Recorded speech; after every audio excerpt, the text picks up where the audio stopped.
Ladies, gentlemen, and hurrah of all ladies, when it comes down to it, one of the largest complaints about Diablo 4 up to this point has been that it's just sort of lacking actual endgame content and things to do. And this is also one of the biggest things that the developers have been trying to fix in various different ways all the way back since launch, with Season 4 marking some of the largest changes that they've made in this effort, and to continue our sort of deeper dives on different parts of the game changing that we get to test within this PTR, today I want to focus on the endgame specifically and how it feels markedly different, whether it's good, whether it's bad, just my sort of thoughts on the whole thing. So first things first, we've talked quite a bit about already the just itemization changes and how they all come together to make it possible to have absolutely insanely powerful items in every slot if you really just respect all the systems now in play and actually engage with them. But an important thing to note on that side of things is just how it feels like it will just extend the hell out of the actual longevity of the endgame too. With the way that the PTR is set up right now, it is easy to just sort of generate bonus crafting materials without much of effort required, but in comparison on live servers you won't be able to just spam masterwork attempts, you won't be able to imprint without care, and tempering will be a much more careful process. Right now in the PTR, the veiled crystal costs are just way too high, in many people's opinions, mine included, but even if they do lower them, this is still intended to be quite a long-term grind. And the best example of what this actually represents right now is sort of simple. Gear without greater affixes, without perfect masterworking, without the perfect tempering manuals or affixes applied, will make you more powerful than you could ever be in the current state of the game before Season 4, which means that the content we already had will be more achievable for more people. But to balance that out for the people who enjoy a challenge in the game, we had two new major systems put into it. The first of these is the pit. The difficulty tier decides monster level for this activity, and the highest that I managed to get to, just while casually pushing it a little bit while I was just trying to upgrade my gear, was tier 86 or so. So level 190 plus enemies, and it's honestly pretty fun. I enjoy how densely packed it is, I love the pace of it, it's extremely fast. I enjoy that because the rewards of this are centered around a currency, there is minimal faffing around time in between runs, so you can just sort of go back to back to back and just sort of mindlessly farm the activity, which I do enjoy as a grind option in an ARPG. And the important thing to note there is that I said option, because while the pit is required if you want to do masterworking properly and extensively, and if you want to aim for some more specific masterwork options, you will need to do a lot more pit to function this.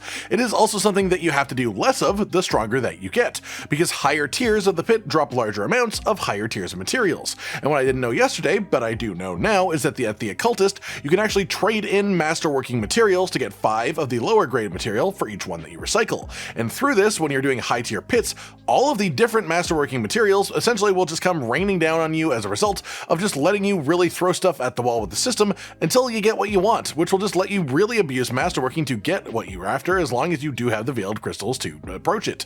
And with the pit having its highest possible enemy level well above 200, it has challenge that approaches, but seemingly not quite reaches, the mid to high end of Abattoir of Zir, which is a challenge level a lot of players were sort of snubbed by when the activity was added. But not only is it a scaling difficulty, it also has relatively minimal penalty for dying, unless you die like 3 or 4 times, which means you find the tier that your build can comfortably do, and then you just repeat that until you get stronger from the masterworking itself, and just sort of feels really good to me, at least personally. Past that though, it's worth noting this isn't the only new uber endgame system either, because one thing that the pit drops as a material are Stygian stones. These are used to summon extra powerful level 200 versions of each uber endgame boss in the game, each of the target farmable unique bosses that we have.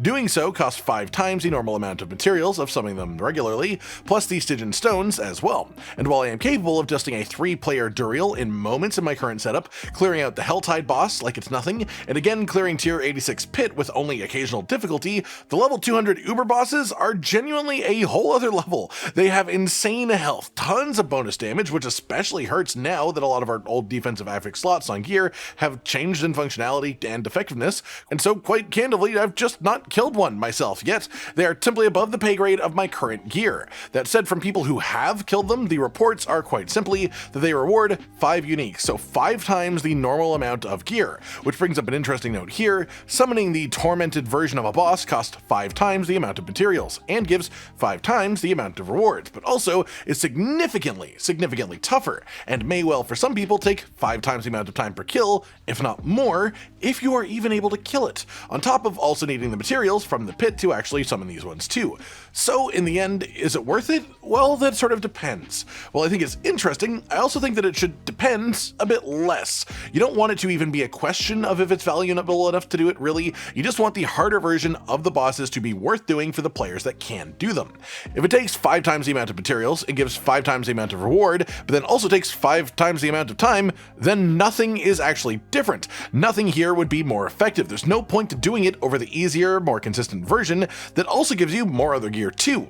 That said, I think the system is definitely interesting. I think it's great to have some genuinely challenging bosses, even for people that are in relatively high tier, if not really ridiculously high tier endgame builds. And I think all that they really need to do to make the system a bit better and make it actually properly incentivized for people to engage with them is just make it a touch more rewarding. Make it 6 or 7 times the rewards of a normal target farm unique boss rather than 5 exactly. Make it more value than the amount of extra materials that you have to put in, and if they do that, I think will just be a really nice addition to the endgame cycle for Diablo 4.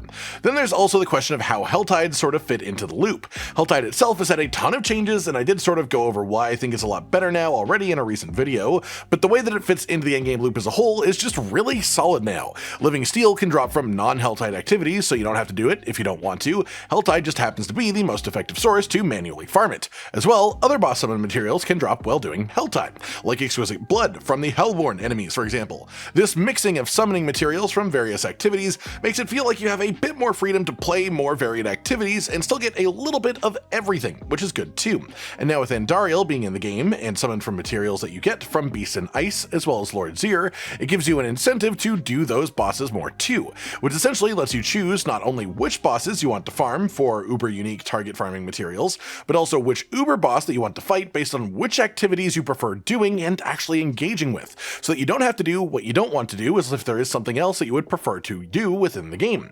Basically, if you prefer Helltide, you'll wind up doing duriel more often. If you prefer Nightmare Dungeons, you'll wind up doing andariel more often, just based on how the materials roll. It's also worth noting that people are reporting level 200 versions of these bosses also drop 5 times the amount of summoning materials for the uber bosses. So essentially, as people really start to gain power within a season of Diablo 4 with this system, they will start to get uber uniques as well, and farming these things, the actual higher level versions of these bosses, will actually get genuinely faster and become more genuinely worth it, as opposed to before, where you couldn't really get faster than 1 or 2 shotting duriel. There was no more effective way to farm past that, but you still sort of had to do it the exact same way if you wanted to get any uber uniques you didn't have. All this to say really that the actual difficulty floor of the endgame hasn't really increased, nor has the rewards for doing so. You can still manage in the basic versions of most activities in World Tier 4 with just reasonably okay gear, even in off-meta builds, even ones that were further away from the meta than were capable of surviving before. But the difficulty ceiling of the endgame has gone up dramatically, and with it, if they increase those level 200 boss rewards just slightly, there becomes proper incentive and reason to push for power past the point of obliterating a regular duriel, because that was sort of the peak before. Because until you can actually do that to a bigger duriel, there's now still room to grow, and past that, an applicable reason to have the extra power to begin with, a purpose to actually put the power towards. And the same goes with the pit. Higher tiers give so many more materials very quickly, so if you're able to actually push to the maximum tier, you will never be walled from masterworking from pit-based materials at least, ever again. All in all, like a lot of the PTR so far, my feelings about the endgame are quite positive. I think all the systems that are being added to the game are genuinely good, but of course the game still has problems in this area. For example, as you get into more difficult sides of things within the game, as with Abattoir of Zir, many people noticed, even in the high tier gear, a lot of the time, you'll end up surviving like 99% of all bits of damage that happen with barely any danger, but then occasionally you will just be one shot by the most random seeming attack from the most random little enemy, or hey, maybe it's a more telegraphed attack but you didn't notice it, and you look over to the chat to see what killed you because it's supposed to tell you, and you see it says that you died to yourself, and instead of being able to learn from that, adjust your gameplay, become better at the game to try to avoid death in the future, all you can do is just sort of look at it confused at what that even actually means. But simply, I think challenging content that is optional but also rewarding for it is definitely very good for the game. I think a lot of these systems on the whole are an absolutely positive addition, but I also think we need things like more detailed death logs, and the thing is, it's not a new complaint, it's just something that I think becomes a more relevant, higher priority fix when you introduce content meant to bring that level of challenge. That's just my 2 cents on it. Personally, I really like the way that things are headed for the game. As we fix more things, as we add in more mechanics, it does bring up more things that need fixing, as awkward as that is, but that's a good thing. We're working through the list, we're working through things that were just not really that big of an issue before becoming more of an issue now, because we're fixing everything else. I know we aren't by any means quite there yet with the game. It's not at all perfect. There are still a number of things that need to be changed, but this PTR and what Season 4 is promising to bring is such a major improvement improvement over the game that we've been playing before this. The general gameplay feels better. The endgame loop feels better. More builds are viable for every single class, and more builds exist in the first place. Gear feels more meaningful to get when it drops, and also to actually upgrade, and it gets more personal as you upgrade it the way that you want to, too. The best word that I can use to describe the way that this feels, honestly, is fun.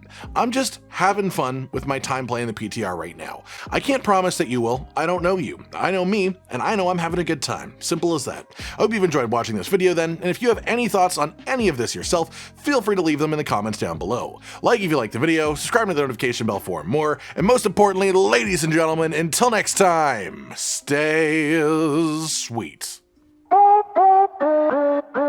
Josh, Cotton, and Hollow with the videos, dropping the humor like a hammer on your tippy toes, bringing entertainment on a daily arrangement to take our insanity and turn it into entertainment. Yes, I said entertainment twice, to reiterate that it is nice to look into your faces on a mostly daily basis when you let us in your homes to make the whole world a stage.